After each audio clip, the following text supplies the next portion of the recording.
96 തത്വം കൊണ്ടാണ് മനുഷ്യ ശരീരം സൃഷ്ടിച്ചിരിക്കുന്നത്. തത്വം പൂർണ്ണമായും ഗ്രഹിച്ച് ഗുരുകൃപ കൊണ്ട് മഹത്തായ ബോധത്തിലെത്തുന്ന അവസ്ഥയാണ് തത്വമസി എന്ന് തിരിച്ചറിയുക.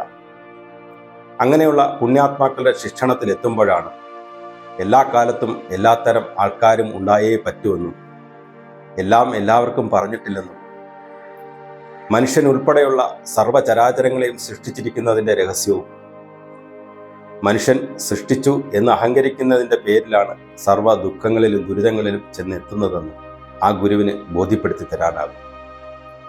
ജീവിതത്തിലല്ല, ജീവനിലാണ് ശാശ്വത പരിഹാരം കിടക്കുന്നതെന്ന് തിരിച്ചറിയാൻ പ്രകൃതി അവസരമൊരുക്കുമ്പോൾ ജീവന്റെ രഹസ്യമറിയുന്ന, ഗുപ്തയോഗ രഹസ്യമറിയുന്ന ഗുരുവിൻ്റെ പാദത്തിൽ ശരണാഗതി പ്രാപിക്കാൻ പ്രകൃതി അവസരമൊരുക്കും. അതുവരെ ഭൗതിക ശരീരത്തിലിരുന്നു കൊണ്ട് മനസ്സുകൊണ്ട് ഈശ്വരനെ ചിന്തിച്ചറിയുമ്പോൾ മറ്റുള്ളവർക്ക് പറഞ്ഞു കൊടുക്കാൻ ശ്രമിച്ചുകൊണ്ടിരിക്കും. ബുദ്ധി കൊണ്ട് വിചാരിച്ചറിയുമ്പോൾ മറ്റുള്ളവരെ പഠിപ്പിക്കാൻ ശ്രമിച്ചുകൊണ്ടിരിക്കും. ഗുരുകൃപ കൊണ്ട് ഹൃദയത്തെ അറിയുമ്പോൾ അർഹതയുള്ള ആത്മാക്കൾക്ക് പകർന്നു കൊടുക്കാൻ ശ്രമിച്ചുകൊണ്ടിരിക്കും.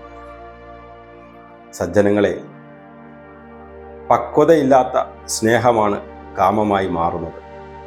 ഗുരുകൃപ കൊണ്ട് ഒരു ജീവനിൽ പക്വത വരുമ്പോൾ പക്വതയുള്ള കാമമാണ് സ്നേഹമായി തീരുന്നതെന്ന് ഒരിക്കൽ തിരിച്ചറിയും.